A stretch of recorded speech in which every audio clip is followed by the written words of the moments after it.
వచ్చినాయి డబ్బులు? మా 7,40,000 సార్. 7,40,000. ఇంకో మా ఆయన పేరు మీద నా పేరు మీద మేము కూలి పని చేసుకున్నాం. కూలి పని చేసుకొని ఆవులు ఉంటే ఆవులు అమ్ముకున్నాం. ఇన్ని గొర్రె పిల్లలు ఉంటే అవి అమ్ముకున్నాం. ఈ పిల్లలు చదివించుకోవాలని మేము పెట్టుకున్నాం. అంతే, చదివించుకోవాలని ఇవి 7-8 సంవత్సరాల కింద పెట్టినాం. పెట్టి ₹1 కూడా తీసుకోవాలి మేము. అవి ఒకసారి అన్ని ఏం పెట్టలే. అప్పుడు 2 లక్షలు 1,00,000 అన్నట్లు పెట్టినాం. అన్ని పెట్టినప్పుడు ఏమని చెప్పి పెట్టిరు? మీరు ఏమనుకొని పెట్టిరాడా? ₹2 వడ్డీ 6 నెలలకు ఒకసారి మిత్తి ఇస్తా, అవసరం ఉన్నప్పుడు ఇస్తా అనేది. మొత్తం కావాలంటే మీరు ఏదైనా చేయాలనుకున్నా కావాలంటే ఒక వారం ముందు చెప్పండి, ఫోన్ చేయండి. లేకపోతే మీరు వచ్చినా సరే, ఫోన్ చేసినా సరే నేను ఇస్తా, మొత్తం ఇస్తా అని చెప్పిండు మాకు. నమ్మించిండు అట్లా.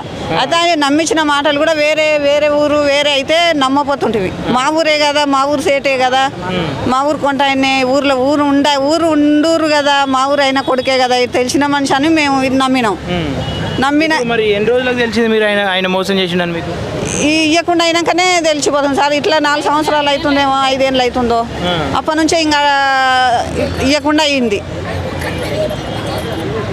మొక్కుతే మమ్మల్ని కాదమ్మా అడిగేది, వాళ్ళు పెద్దవాళ్ళని పట్టుకొని వస్తున్నారు, మనం ఏమేం చేయాలి అని అంటున్నారు.